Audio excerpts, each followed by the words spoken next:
66 million years ago, on an otherwise ordinary day in the late Cretaceous, the sky over the Yucatan Peninsula lit up as a 12-kilometer wide asteroid slammed into Earth at more than 20 kilometers per second. That's faster than a rifle bullet. Within seconds, the impact dug out a 200-kilometer wide crater and released more energy than millions of nuclear bombs going off at once. It sent tsunamis racing across the Gulf of Mexico, rained molten glass across continents, and ended the reign of the non-avian dinosaurs, which ended up completely changing the course of biological evolution on Earth, and paved the way for us mammals to take over since. But recently, I got to go on a Geological Society of America field trip to explore the rocks left behind by this impact, and it turns out that even after finding the crater and analyzing thousands of samples in and around this impact site, there's still a lot we don't know about this event. In my previous video about this event, we went through the timeline of impact and then the aftermath of the impact that so far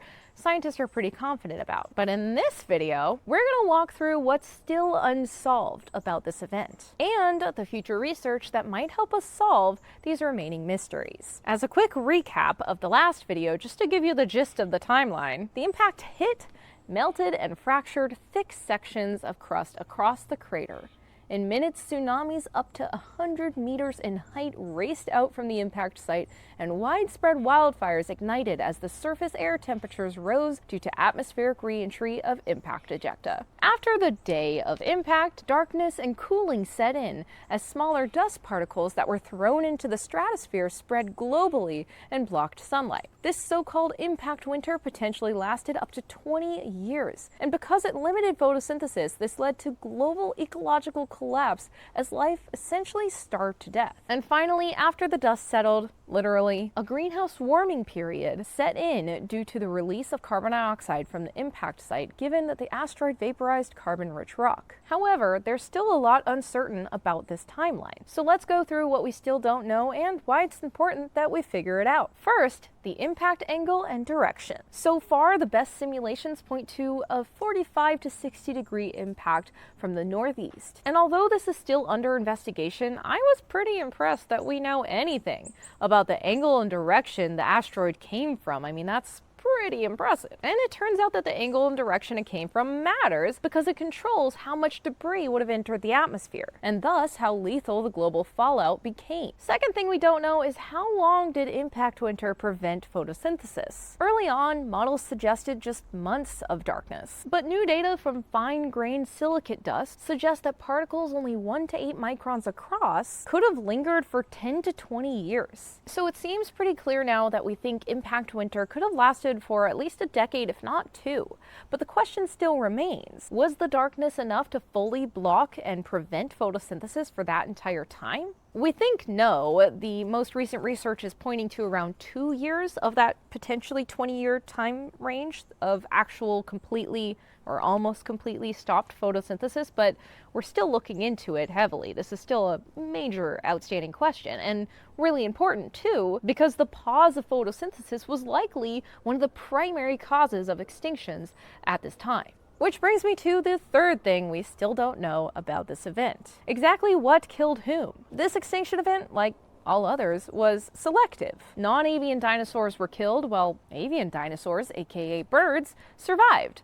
Likewise, many large marine reptile species were wiped out, while crocodiles survived. There's of course many hypotheses as to why certain groups survived over others, but there's still a lot of uncertainty regarding the relative contribution of starvation due to food chain collapse versus freezing temperatures due to lack of sunlight versus acid rain due to sulfate aerosols, and so on when it comes to the exact extinction causes. The fourth thing we still don't know is how far did the tsunamis reach? The Brazos outcrops record chaotic sand beds likely laid down by waves returning to sea. Based on both the rock record and models, these tsunamis could have been more than 100 meters tall. And although it's pretty certain they crossed the entire Gulf of Mexico, no one yet knows exactly how those waves evolved once they hit continental shelves. There's a possibility that this impact caused a quote-unquote global tsunami. Not like one globally continuous wave, but essentially the perturbation of water bodies across the globe, which I think is pretty insane.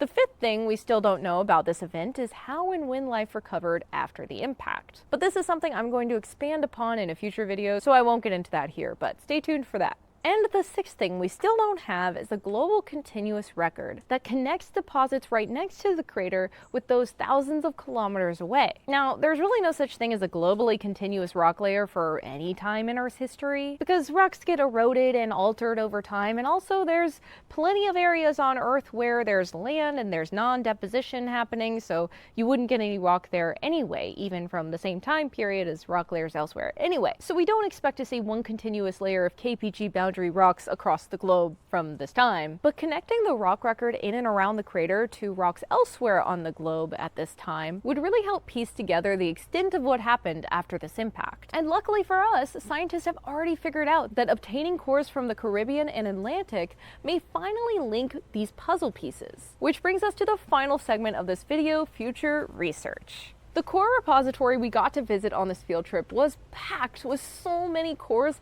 it was kind of insane. But what's so great about this repository is that even old cores can be brought back out for new analyses as new analytical tools are developed. And over the years, these cores have undergone rigorous physical, chemical, and biological analyses. Future research will trace sulfur isotopes to quantify exactly how much gas entered the stratosphere, date hydrothermal minerals to estimate how long the crater stayed hot, and refine global climate models linking dust, soot, aerosols, gases into one consistent story. And if you want to hear more about the specifics behind research done on these cores, stay tuned because I'm planning to make an entire video about all the ways these cores are used in research. And if you want to come on a field trip like this, the Geological Society of America offers tons of them, and anyone is welcome to join. Whether you want to explore the KPG boundary here in Texas, or explore the rocks of the Grand Canyon, or pretty much anywhere else, you can join one of these trips to learn the stories behind each layer of rock you pass, and how to read those stories for yourself. So I'll include links below in the description box if you want to learn more about GSA and their field trips. And with that, thank you so much for watching, and I'll see you guys in the next one. Bye. And let me know in the comments below if you Googled what I told you to Google in the last video in this series,